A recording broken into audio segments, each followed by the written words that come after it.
नमस्कार, स्वागत है आपका। आप देख रहे हैं प्राइम टीवी और मैं कीर्ति लेकर हाजिर हूं तमाम वो खबरें जिनका सीधा सरोकार आपसे है। तो चलिए करते हैं शुरुआत। और जालौन के देवनपुरवा गांव में प्रेम प्रसंग को लेकर युवक को छत से नीचे फेंकने का एक सनसनीखेज मामला सामने आया है, जिसमें युवक की इलाज के दौरान मौत हो गई। हादसे को लेकर मृतक युवक के परिजनों ने पड़ोसियों पर हत्या का आरोप लगाया है। इसको लेकर पुलिस ने घटना में नामजद 4 आरोपियों में से 2 आरोपियों को गिरफ्तार कर लिया है। तो प्रेम प्रसंग में युवक की मौत का मामला सामने आया है, जिससे गांव में सनसनी फैल गई।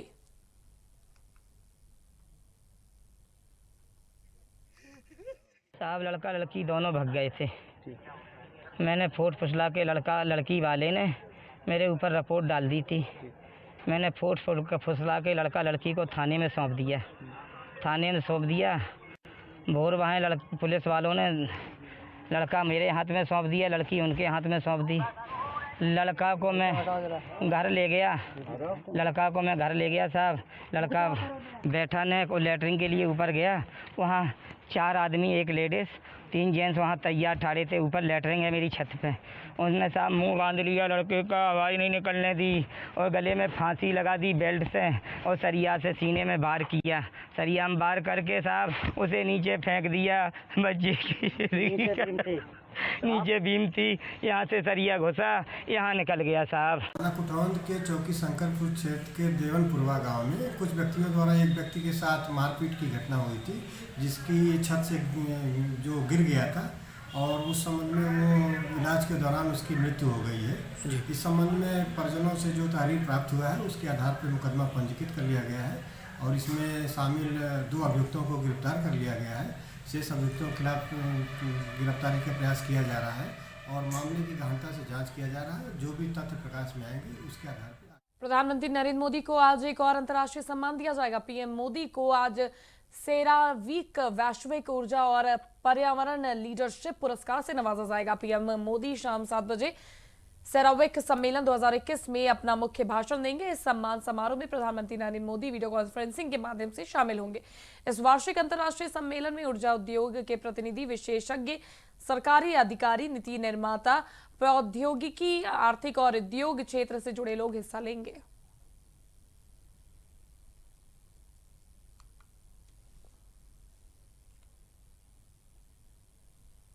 केरल में विधानसभा चुनावों की तारीख नजदीक आ गई है। 6 अप्रैल को 140 सीटों पर मतदान होगा। बीजेपी लेफ्ट के आखिरी किले यानी केरल में भगवा झंडा फहराना चाहती है, जिसके लिए बीजेपी ने सीएम पद के उम्मीदवार के रूप में मेट्रो मैन ई श्रीधरन के नाम का ऐलान कर दिया है, जिसके बाद विपक्ष में बेचैनी बढ़ गई है। देखिए इस पर हमारी एक खास रिपोर्ट और समझिए यहां की राजनीति के बारे में।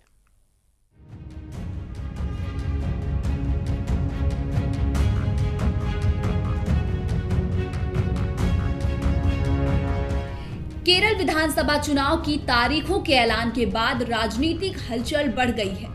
इस क्रम में भाजपा ने वहां के लिए मुख्यमंत्री पद के लिए उम्मीदवार के तौर पर मेट्रो मैन ई श्रीधरन के नाम का ऐलान किया है। केरल के भाजपा प्रमुख के सुरेंद्रन ने ये जानकारी दी। बता दें कि केरल विधानसभा की 140 सीटों के लिए 6 अप्रैल को मतदान होगा और 2 मई को नतीजे आएंगे। के सुरेंद्रन ने एक कार्यक्रम में कहा कि केरल में एलडीएफ और यूडीएफ दोनों का ही पुल धराशायी हो रहा है। श्रीधरन ने अनेक पुलों का निर्माण बगैर किसी भ्रष्टाचार के किया है। ऐसे में हमने पार्टी से अपील की कि श्रीधरन को ही मुख्यमंत्री का उम्मीदवार बनाया जाए। पिछले ही महीने श्रीधरन को भाजपा में शामिल किया गया था। कुछ दिनों पहले एक साक्षात्कार में उन्होंने कहा था कि यदि केरल की सत्ता में भाजपा आती है तो वो मुख्यमंत्री बनने को तैयार है। फिलहाल केरल में लेफ्ट की सरकार है और भाजपा यहां अपनी मजबूती के लिए प्रयास में जुटी है। यहां लगातार भाजपा की परिवर्तन यात्रा निकाली जा रही है। कांग्रेस नेता और वायनाड के सांसद राहुल गांधी भी वहां लगातार प्रचार कर रहे हैं। कोलकाता मेट्रो से लेकर दिल्ली मेट्रो तक में ई श्रीधरन का अहम योगदान है। इसके लिए उन्हें वर्ष 2001 में पद्मश्री और 2008 में पद्म विभूषण का सम्मान दिया गया था। केवल भारत ही नहीं, फ्रांस सरकार ने भी वर्ष 2005 में इन्हें सम्मानित किया था। इसके अलावा अमेरिका की विश्व प्रसिद्ध पत्रिका टाइम मैगजीन भी इन्हें एशिया का हीरो टाइटल दिया था। बता दें, केरल लेफ्ट का आखिरी किला माना जाता है और बीजेपी लगातार इसको ढहाने के लिए तैयारी कर रही है। वहीं कुछ दिन पहले केरल के वायनाड में राहुल गांधी के उत्तर और दक्षिण भारत पर दिए गए बयान पर मचे हंगामे का भी बीजेपी फायदा उठाना चाहती है। बड़ी बात यह है कि केरल में साक्षरता दर सबसे ज्यादा है। इसको लेकर भी बीजेपी मेट्रोमैन ई श्रीधरन को सीएम पद के चेहरे के तौर पर पेश करना चाहती है। Desk report, prime TV. लगभग 1 साल से देश कोरोना महामारी से जूझ रहा है। वहीं भारत के वैज्ञानिकों की मेहनत से देश में कोरोना वैक्सीन का निर्माण किया गया।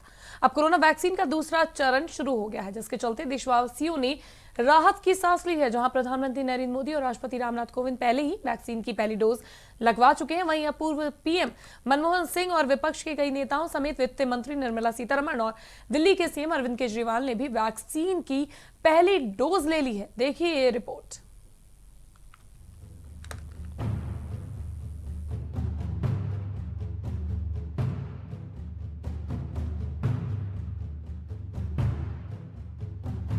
देश में इस समय कोरोना टीकाकरण का दूसरा चरण चल रहा है। इसके अंतर्गत आम लोगों को 1 मार्च से कोरोना वैक्सीन लगाई जा रही है।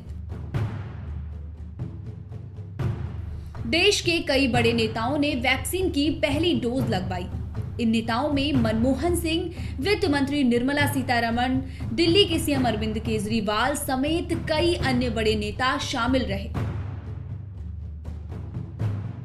कोरोना टीकाकरण के दूसरे चरण में 60 साल से ऊपर के बुजुर्गों और किसी भी बीमारी से पीड़ित 45 साल की आयु के उन लोगों को वैक्सीन दी जा रही है जिन्हें कोरोना संक्रमण का ज्यादा खतरा है।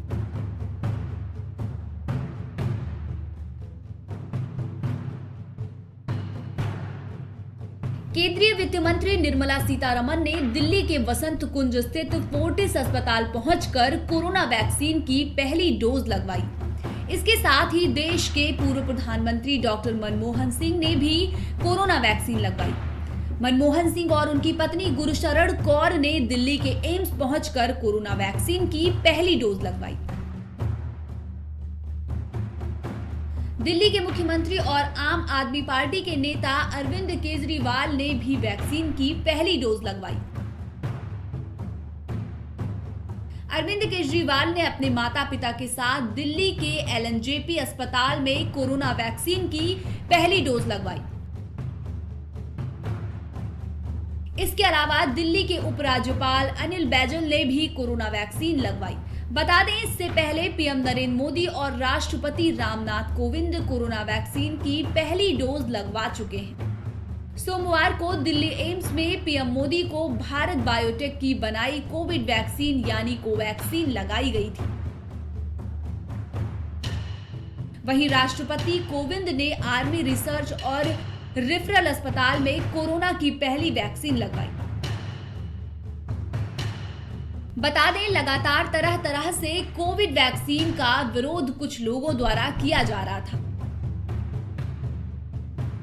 वहीं जब से प्रधानमंत्री नरेंद्र मोदी ने वैक्सीन लगवाई है और लोगों से वैक्सीन लगवाने की गुजारिश की है, तभी से तरह तरह की अफवाहों पर विराम लग गया है और लोग बढ़ चढ़कर विश्व के सबसे बड़े वैक्सीनेशन अभियान का हिस्सा बन रहे हैं।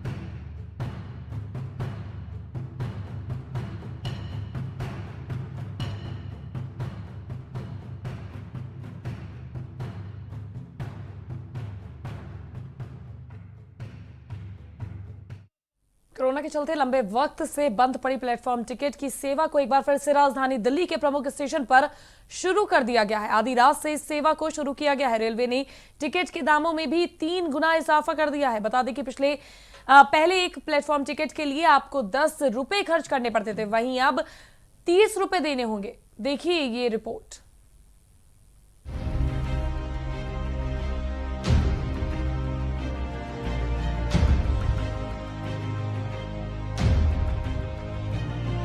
कोरोना महामारी के चलते देश भर में कई ट्रेन व्यवस्थाएं फिलहाल अभी पूरी तरीके से बहाल नहीं हुई हैं।